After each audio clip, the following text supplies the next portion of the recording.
శ్రీరామచంద్రాయ నమః. శ్రీ సీతారామాభ్యాం నమః.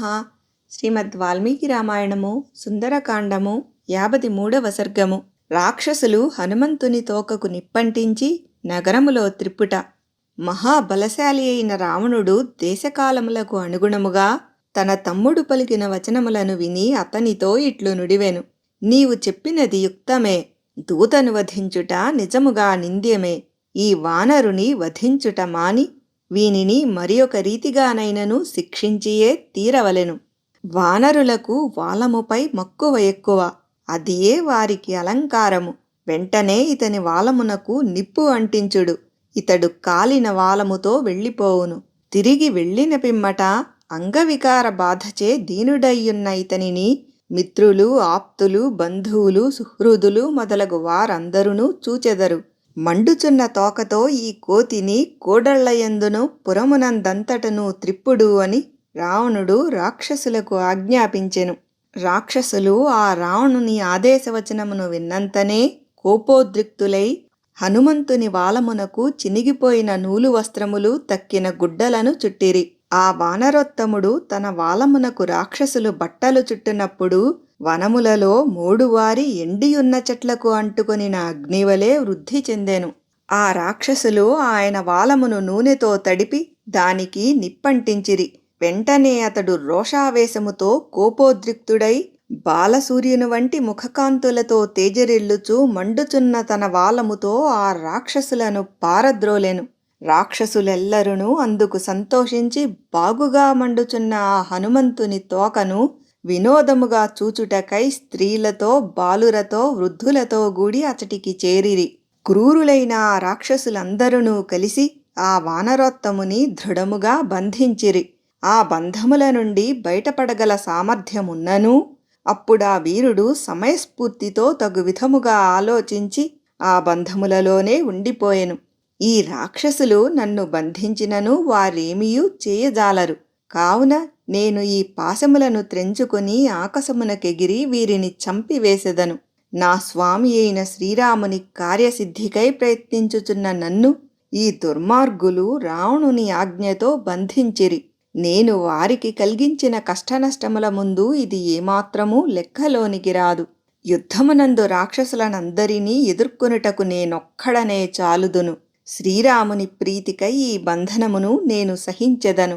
ఈ నెపముతోనైనను లంకను పరిశీలించుచు మరి ఒకసారి తిరిగి చూడవచ్చును. ఇంతకు ముందు రాత్రివేళ దుర్గ నిర్మాణ విధానమును అనగా నగర రక్షణకై రహస్యములైన ఏర్పాట్లను నేను సరిగా చూడలేదు. కనుక పగటిపూట ఈ లంకను తప్పక పరిశీలించుచూ చూడవలెను. అందువలన మున్ముందు లంకలో ఎట్లు పోరాడవలెనో తెలియును. ఈ రాక్షసులు మరల నన్ను బంధించి నా వాలాగ్ని జ్వాలలతో తమ ఇష్టప్రకారము నన్ను బాధింతురుగాక. నా మనస్సునకు క్లేశము ఏమాత్రమూ కలుగదు. అనంతరము ఆ రాక్షసులు సంతోషించుచూ మహాబలశాలియు తన మనోభావములను బయటికి పొక్కనీయకుండా ఉన్నవాడును అగు ఆ కపిశ్రేష్ఠుని పట్టుకుని వెళ్ళిరి. క్రూరకర్ములైన ఆ రాక్షసులు శంఖనాదములతో, భేరీధ్వనులతో, తమ భుజాస్పాలనములతో అనగా జబ్బలను చరచుచూ సింహగర్జనలతో ఆ లంకానగరమును ప్రతిధ్వనింపజేయుచూ అంతటను ఆ హనుమంతుని త్రిప్పసాగిరి. శత్రుసూదనుడైన హనుమంతుడు రాక్షసులు తన వెంట నడుచుచుండగా హాయిగా తిరుగుచూ రాక్షసుల పురమైన లంకను శోధింపసాగెను.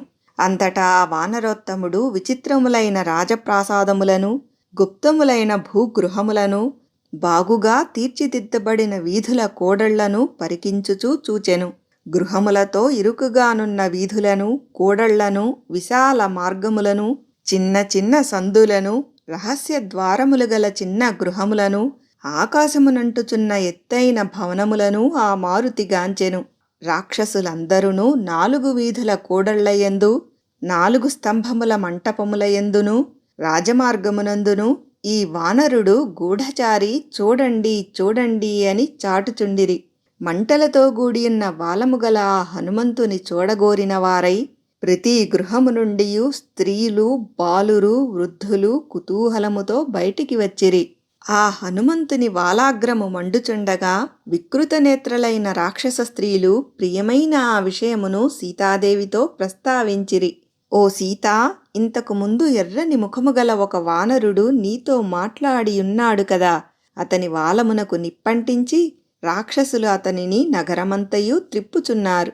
ఆ రాక్షస స్త్రీల పలుకులు సీతాదేవి చెవులకు ములుకులవలె గ్రుచ్చుకొనెను.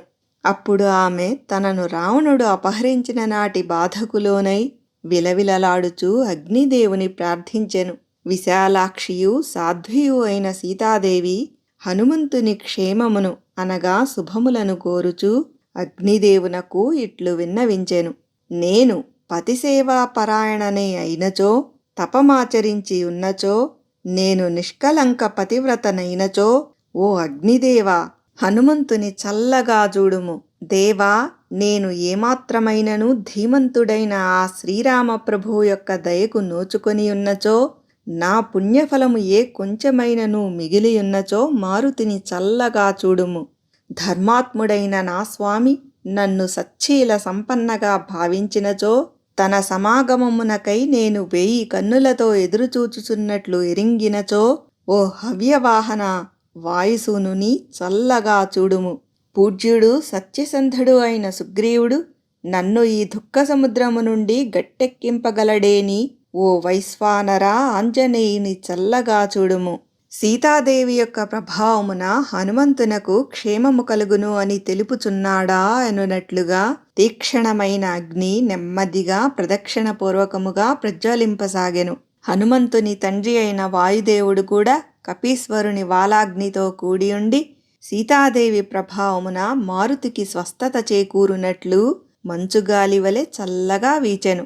వాలము దహింపబడుచుండగా వానరోత్తముడు ఇట్లు ఆలోచింపసాగెను. ప్రజ్వలించుచున్న ఈ అగ్ని నా శరీరమును ఎలా కాల్చుటలేదు? మహాజ్వాలలతో కనపడుచున్న ఈ అగ్ని నన్నేమాత్రము బాధించుటలేదు. నా వాలము చివర ఒక మంచు రాసి పెట్టబడినట్లున్నది. లేదా దానికి కారణము ఇది అయి ఉండవచ్చును. నిన్న సముద్రముపై ఎగురుచున్నప్పుడు శ్రీరామునిపై గల ఆదరము వలన మైనాక పర్వతము నాకు సహాయపడుటకై సముద్రము నుండి పైకి వచ్చెను. ఇది ఒక ఆశ్చర్యకరమైన దృశ్యము. సముద్రమునకును ధీమంతుడైన మైనాకునకును శ్రీరామునకు సహాయపడుటకై అంతగా తమకమున్నప్పుడు అగ్నిదేవుడు సైతము ఏల సహాయపడడు? సీతాదేవి కనికరము వలనను శ్రీరాముని తేజఃప్రభావమునను ఇట్లు జరిగి ఉండవచ్చును. లేదా నా తండ్రి అయిన వాయుదేవునకు మిత్రుడగుట వలన అగ్నిదేవుడు నన్ను దహింపకయుండవచ్చును. మరల ఆ హనుమంతుడు ఒక క్షణకాలము పాటు ఆలోచనలో పడెను. ఈ రాక్షసాధములు రామబంటునైన నా ఎంతటి వానిని బంధింపగలిగిరి. సరే, నేను పరాక్రమవంతుడనే అయినచో దీనికి ప్రతీకారమును చేసియే తీరవలెను.